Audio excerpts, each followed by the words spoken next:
Bonjour à tous, nous sommes le 16 novembre il me semble, oui c'est la Saint-Margot aujourd'hui. On se retrouve aujourd'hui pour une petite vidéo chit-chat, je sais pas comment appeler ça. J'ai plusieurs trucs à dire, plusieurs réflexions.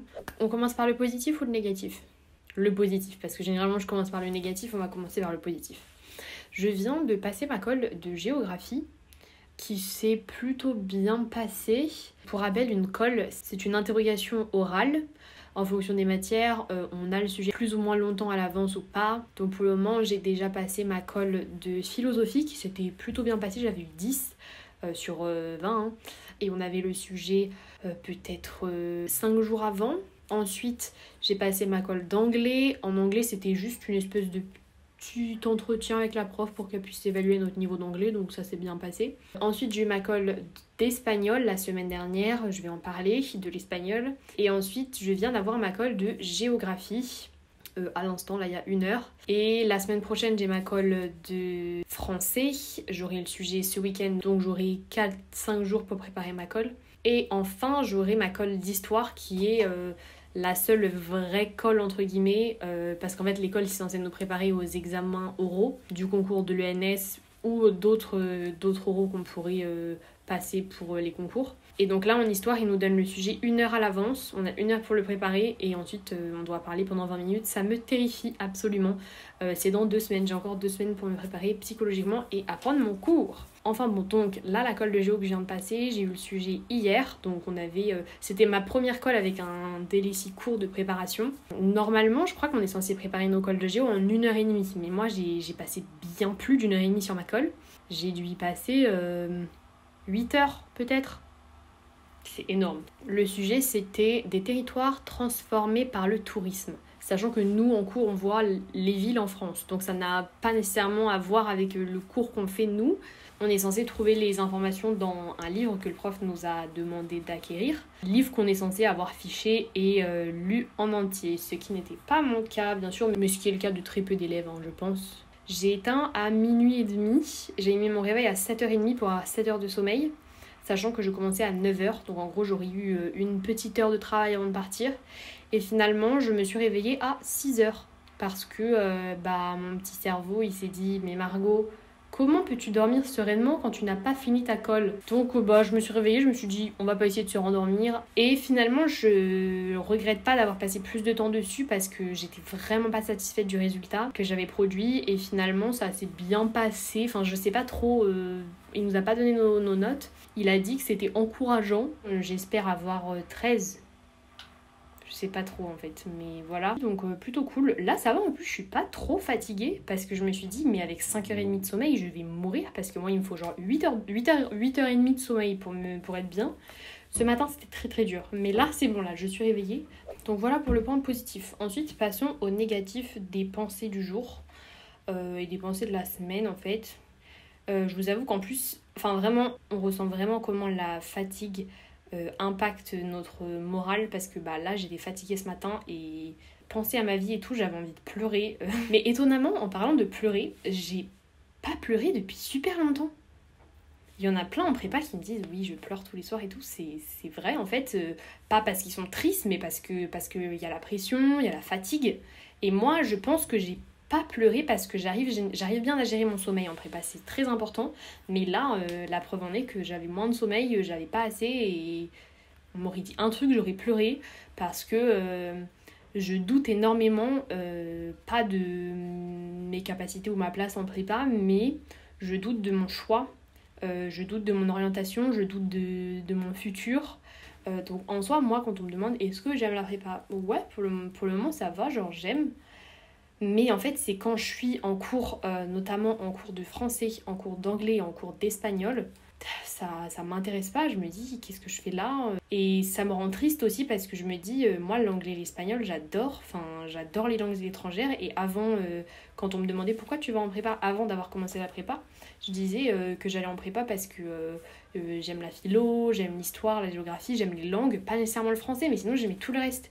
Et en fait, je me rends compte que l'anglais, l'espagnol qu'on fait en prépa, ça me plaît pas en fait, parce que moi j'aime pratiquer les langues, j'aime pas faire des analyses de texte en anglais ou en espagnol. Et c'est pour ça que j'aime pas le français à la base.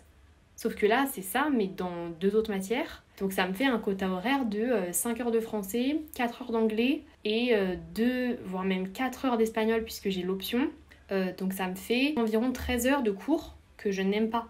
En fait, j'aime à la limite travailler ces cours chez moi et encore, le français ça va, mais vraiment des analyses de texte en anglais, en espagnol, ça m'ennuie, ça m'intéresse pas. Donc déjà, j'arrive pas et en plus, ouais, ça m'intéresse pas.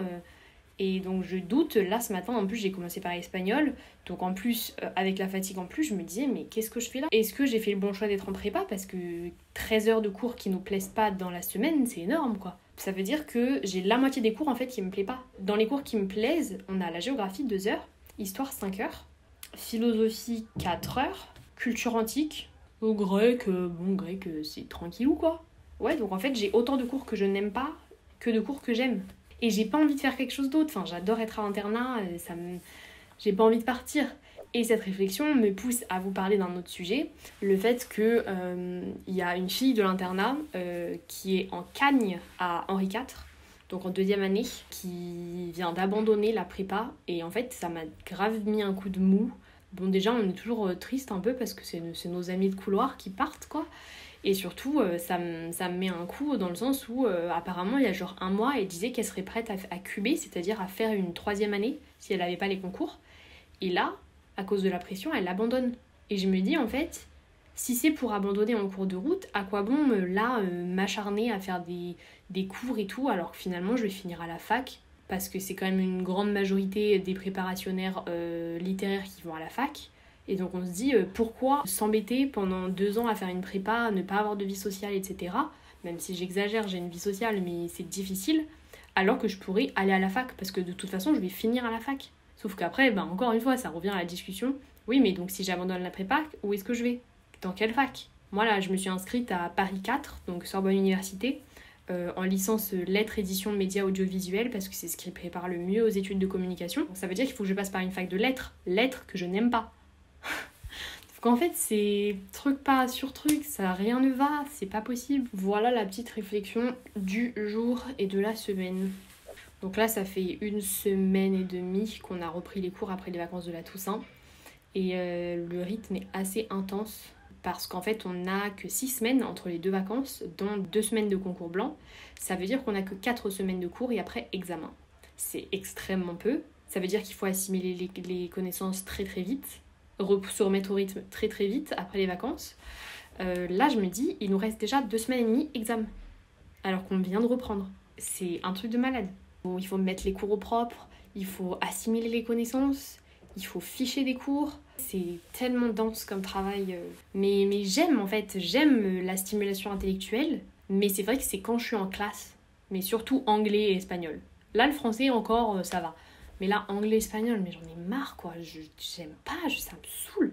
Et c'est pas les profs, le problème. C'est vraiment la matière. Les profs, elles sont adorables, je les adore. Après, je pense que c'est ça aussi qui est bien en prépa, c'est qu'on se remet beaucoup en question, on doute beaucoup, mais après, au final, quand on est courageux et qu'on reste jusqu'à la fin, on est content. Je sais que je serai contente et j'ai vraiment pas envie d'arrêter en cours de route.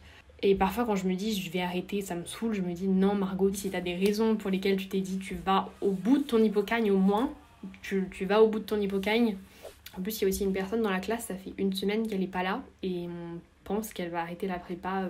Moi, j'avais pas beaucoup de contact avec elle, mais pareil, ça fait un coup au moral, quoi. On se dit, eux, ils abandonnent, pourquoi pas moi? Si c'est pour de toute façon se retrouver en L3 à la fac, c'est ça en fait le problème de pas viser l'ENS. C'est que d'un côté, c'est bien parce qu'on se met moins la pression, je trouve, que de se dire je veux vraiment l'ENS, etc. Mais d'un autre côté, parfois on se dit à quoi bon? Parce que si on vise l'ENS, ça va de soi en fait qu'on continue notre prépa parce que ça mène à l'ENS. Et moi je vise pas l'ENS, donc je me dis à quoi bon? Vraiment, j'ai pas hâte d'être à la semaine d'examen parce que déjà, vous avez vu comme j'ai failli péter un câble pendant 1 semaine d'examen. Mais là, pendant 2 semaines d'examen, mais c'est le suicide. Ce week-end, je rentre chez moi, ça va faire un petit bol d'air frais. Je vais voir mon chien. Et aussi, avant de finir, autre bonne nouvelle de la journée, j'ai eu 19,5 en grec. Incroyable. Bon, vraiment, faut pas se dire « Waouh, 19,5 en prépa, mais cette fille est tellement intelligente !» Non, sachant que j'ai fait du grec depuis la 5e, je commence seulement, en vrai, à comprendre un peu.